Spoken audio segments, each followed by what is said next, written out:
Bismillahirrahmanirrahim. Assalamualaikum warahmatullahi wabarakatuh. Alhamdulillahirabbil alamin wa bihi nasta'in ala umuri dunya waddin. Assalatu wassalamu ala asrafil anbiya'i wal mursalin wa ala alihi washabihi ajmain, amma ba'du. Baiklah, di sini dengan saya Muhammad Daniel Triwahyudi, NPM 20 21 01 0068, kelas D, program studi hukum keluarga Islam.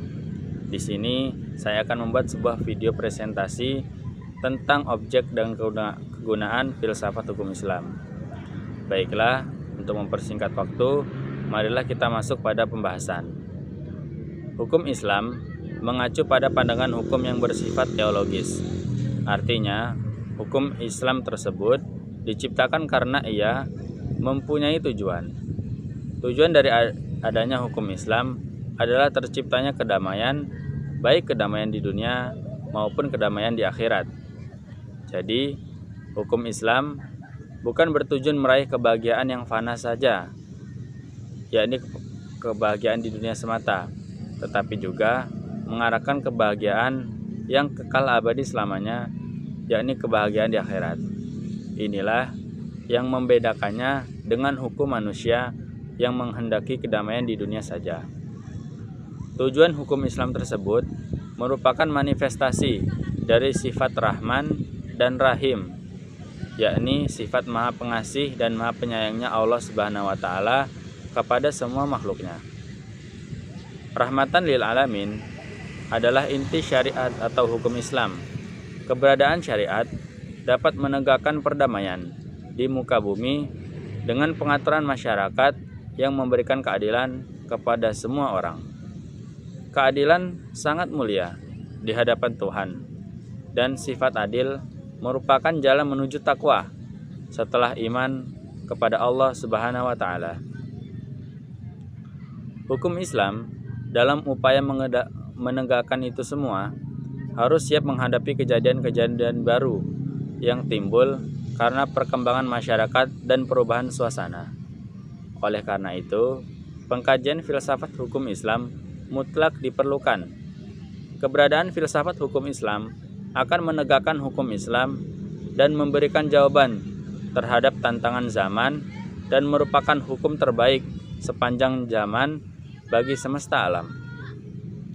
Sebagaimana hal ini dikemukakan sebelumnya, setidaknya ada 5 sistem hukum yang hidup dan berkembang di dunia, yakni diantaranya yang pertama ada common law, artinya yang dikenal sebagai Anglo-Saxon.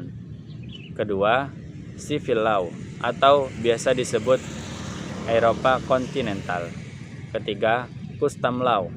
Keempat, Islamic law. Dan kelima, sistem hukum sosialis komunis. Selanjutnya, manfaat studi filsafat hukum Islam diantaranya adalah yang pertama, menjelaskan kajian filsafat hukum Islam akan memberikan pengetahuan hukum Islam secara utuh kepada ahli hukum Islam.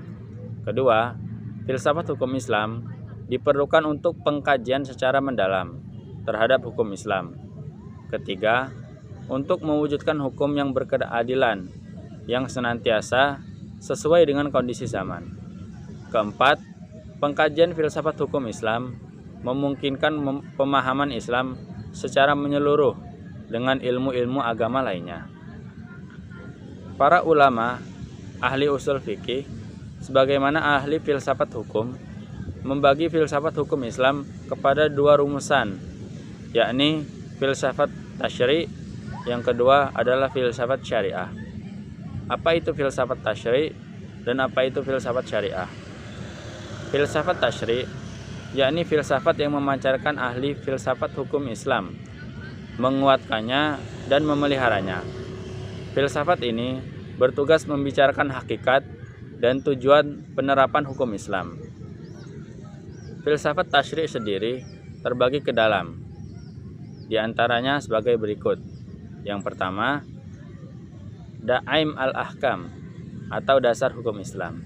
Kedua, Maba'di al-Ahkam atau prinsip-prinsip hukum Islam. Ketiga, usul al-ahkam atau pokok-pokok hukum Islam, atau mashadir al-ahkam, sumber-sumber hukum Islam. Keempat, maqasid al-ahkam, tujuan hukum-hukum Islam. Kelima, qawaid al-ahkam, kaidah-kaidah hukum Islam. Itu adalah filsafat tasyri'. Berikutnya yakni filsafat syariah. Filsafat syariah yakni filsafat yang diungkapkan dari materi-materi hukum Islam seperti ibadah, muamalah, jinayah, uqubah, dan lain sebagainya. Filsafat ini bertugas membicarakan hakikat dan rahasia hukum Islam tersebut, termasuk dalam perkembangan filsafat syariah. Di antaranya 1. Asrar al-ahkam, rahasia-rahasia hukum Islam. Khassa al-ahkam, ciri-ciri khas hukum Islam. Mahasin al-ahkam, keutamaan-keutamaan hukum Islam. Tawabi al-ahkam, karakteristik hukum Islam. Oke, baik, itulah tadi berbagai penjelasan tentang objek dan kegunaan hukum Islam. Semoga yang saya jelaskan ini dapat bermanfaat dan berguna untuk kita semua. Saya akhiri, billahi taufiq wal hidayah. Wassalamualaikum warahmatullahi wabarakatuh.